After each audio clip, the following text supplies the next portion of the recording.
Hello, and as always, I thank you for coming to my show, Tell It Like It Is. I'm your host, morrisman, and my co-host. Joseph Spencer. And today we're going to do actually a part two of a segment that we did earlier regarding gun control, because we've gotten a lot of response regarding that particular topic, and we didn't get a chance to completely elaborate, because it's a topic that we can spend literally hours on. So as a treat to our viewers, we're going to continue that conversation. And as with my last segment on that, my stance is this. The issue of gun control is more to me an issue of a decay in the family structure. And as a result of that, we have teenagers literally going out killing teenagers. That was unheard of when I was a teenager. Worst case scenario was you go out there, fight, and get beat up because you're trying to keep people from stealing your bike. Now you have these teenagers, 16 and 17 years old, that are carrying guns and literally killing innocent people that they don't even have a beef with. And we try to analyze what has taken place that have caused this terrible chain of event or this new trend. And my interpretation or my opinion was the breakdown of the black family structure. Because as I said the last time, when I was born, my dad was married to my mom before I was born. And the same thing in your situation. Now you have these kids that are out there shooting and killing each other, 17, and the majority of them, not all of them, I stress that, they come from that family structure now where daddy was never married to mama. They basically grew up living in grandmama's house who was taking care of their mama and taking care of them. You know, that's just not a way to have, a family structure. That's just you setting yourself up to fail. And we asked ourselves, well, what has terribly went wrong to cause this chain of events where now this is the new structure of the black family? And there are a lot of factors that have caused what we see now. And that's the issue that we need to deal with, because if we deal with that issue and try to bring back the original mother, daddy, married, and children family structure, that this whole gun control issue would literally almost, not totally, but at least tremendously go down, I mean, what are your thoughts on that again, Joe? What is causing what we're experiencing to happen? Movies like New Jack City, Game Boy. That's another problem. All this stuff that have these young men and some young women, masculinity is killing and shooting people and killing people. Because you mentioned in our earlier segment regarding the Vietnam War. So share and elaborate on that for our listening viewers. Well, like I said earlier, the Vietnam War started in the late 50s. Myself personally, I haven't been to the war, but if I had gone to the war, I would have been born into this war. Mm-hmm. Like the average young black man or white boy or we didn't even never heard. It wasn't taught in school. We didn't know about no Vietnam. It was non-existent. It might as well have been on Mars. It was walking around. What's Vietnam? Well, anyway, we had people going to Vietnam and coming back as junkies and alcoholics and murderers. Mm-hmm. They would have kids by 2 or 3 different women, go back off in the world with their drugs and alcohol. A lot of them are dead. A lot of them are still out here crazy, because I know some of them. Uh-huh. And that left a father out of these households. Like you said, grandma had to raise them. Yeah, and I think that's a good point, because it kind of started then. And again, that's why, ladies and gentlemen, I have Joe as my co-host, because he can elaborate on some things that he has personally experienced and observed as a child before I was around, because it's interesting that that was a period of time that changed the black family structure and the lower income people structure, because that's when drugs was actually introduced to this country in large volumes. Mm-hmm. They were literally smuggling drugs back here to this country mm-hmm. on the planes. They carried the dead soldiers back here.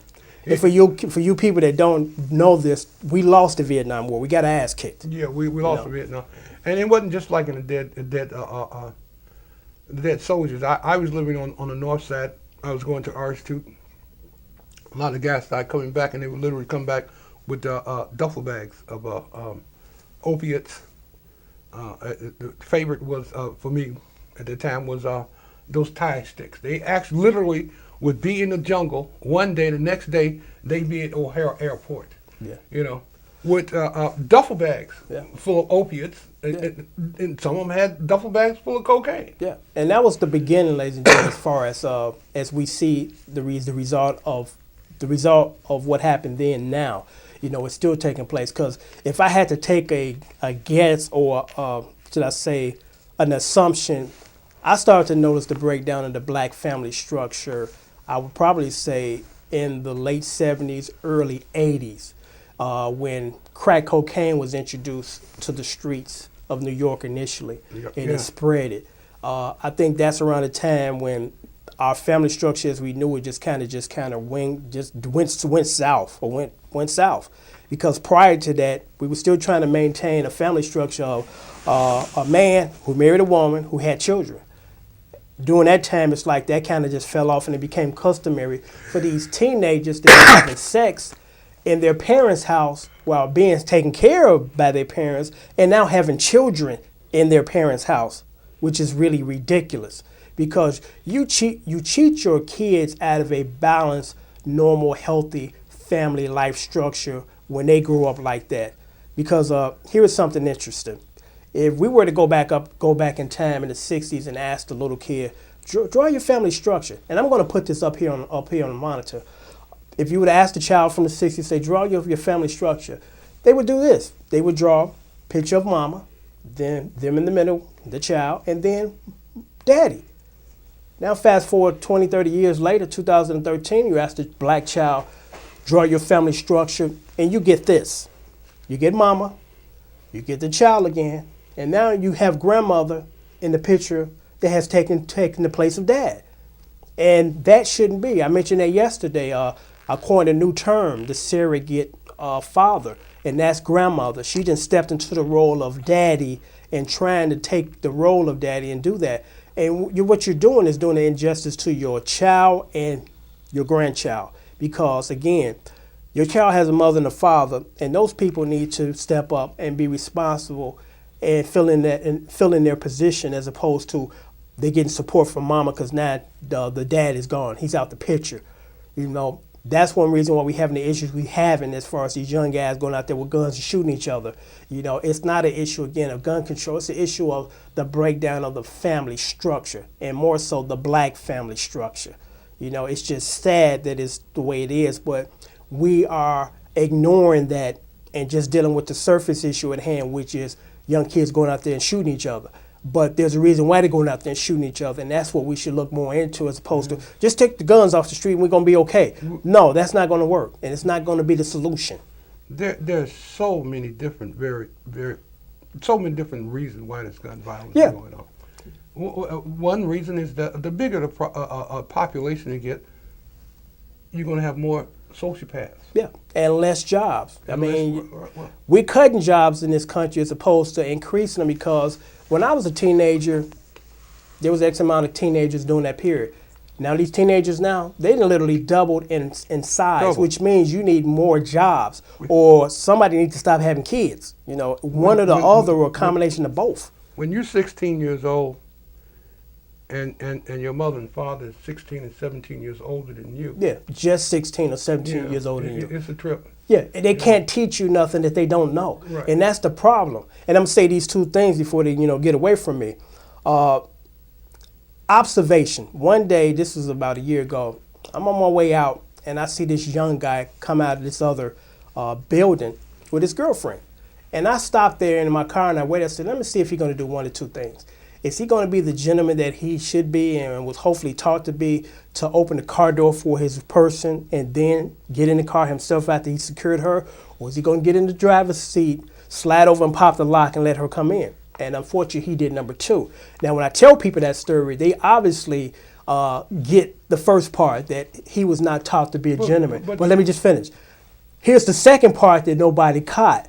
There were two wrongs in that scenario. The second one was no one taught the young girl to be with a gentleman, because if you teach your daughters to be with gentlemen, she would have said, you know what, aren't you going to open the car door for me? But she didn't, because she was never taught to be with a gentleman. So both of their parents, in my opinion, failed them. That's why the kids call, and I'm older than you, call you old school. Yeah, They say that's old school. But when it is. when you brought up to have open a car door for a woman, I think it's go more than having just respect for her. It's a feeling of taking care of Right. somebody. It says a lot about Care the for- right. It says a lot about I the man. care for this lady. Yeah. There's a possibility she can get slammed by the door. The door could be possibly be too big or too heavy for her delicate little hands. Yeah. But young black women today see that as being weak when a young man does it. And that's because, again, on both sides of the fence, they were failed. The young man, unfortunately, was never taught to be a gentleman because, for most likely, he didn't have a father in the house to teach him. It's hard to learn stuff when no one teaches you this stuff, you know? And that's, you know, same thing with the young women. They are a product of their mother and grandmother, no daddy in the picture. I mean, our kids need a balance. You know, they need daddy, they need mama. You know? I remember when I was a child, I would see my father and I would look up at him with adulation. And I did the same thing with my uncles. They were movie stars to me. Yeah, you idolize the people that teaches Right. you, supposedly. Right. Now there's this animosity. Where my daddy is, he don't love me.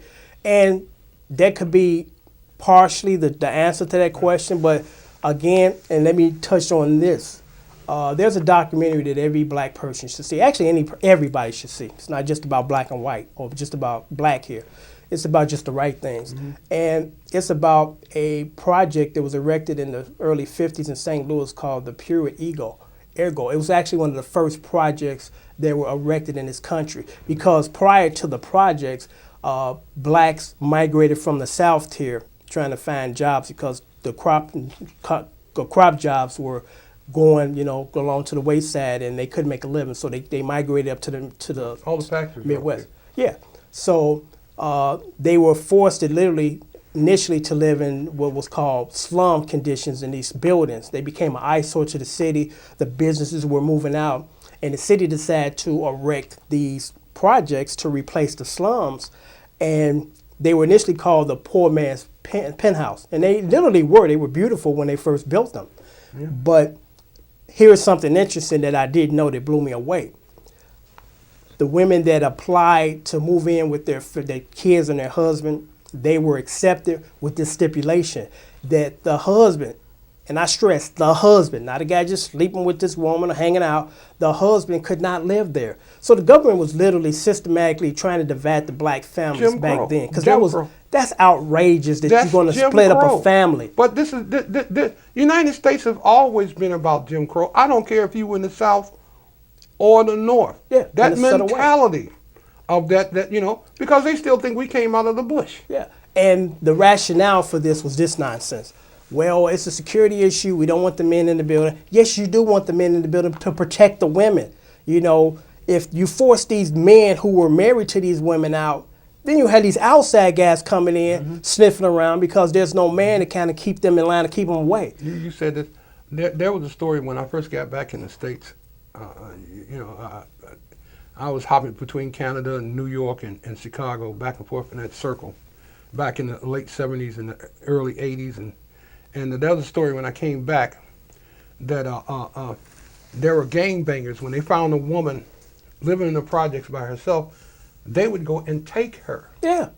They would literally take over her apartment, use her sexually, and there was nobody there to protect her. Yeah, because the cops didn't really go up in those No, they didn't go buildings up in the regularly because they building. didn't care about those people. Out of That's sight, why out of they mind. built them. Yeah. Projects, actually, they got the projects from Europe the same way they got superhighways. After the war in Europe, they started putting up them projects. Yeah. Well, what's interesting is when they start to build the projects in Chicago, which is my hometown, that they actually consulted some psychologists as far as, is this a good idea to crowd these people in this small space? And they did a scientific experiment with mice. And they took these mice, they were very docile, and they crammed them up in a little small space for like several months. And by the time the experiment was over, these mice had went from docile to very hostile. Yeah. And it's the same thing with people. When you crowd us together, we get hostile. If we live in a family of I come from a family of 10. We were cramming in like mice, you know. Where there were times that we snapped at each other, not because we disliked each other. We actually loved each other, but you need your space, You know. need your space. And it didn't take you 8-9 minutes to come down an elevator or walk down some stairs to get on some grass. Mm-hmm. I don't care who you are or what your racial or economical background is. It's a grass and trees are important. Yeah. That's why in the old neighborhoods you had a front yard and you had a backyard and you could talk to people over the fence. You had your own piece of nature. And you know what's interesting? When they survey a lot of prisoners who have life and not going to actually, unfortunately, get out of jail, they're going to die there, they ask them, what do they miss the most? And you know what that answer was? The sky and the grass. Grass. Yeah. Exactly. Grass. You know? People you're going to have in the neighborhoods or high rise, the more people you get, the more people you have sociopaths and other crazy people. Yeah. You know, who want to shoot and kill and maim. Yeah. They just born like that. Yeah. But go ahead. But if you got people spread out, you won't have 10 sociopaths living in one block. So they can get together, oh, we're going to take all this crap over. Yeah. You know? I mean, again, when we talk about the gun control issue, to me, and this is just our opinion, you know, it's not an issue of gun control. It's an issue of the breakdown of the family structure.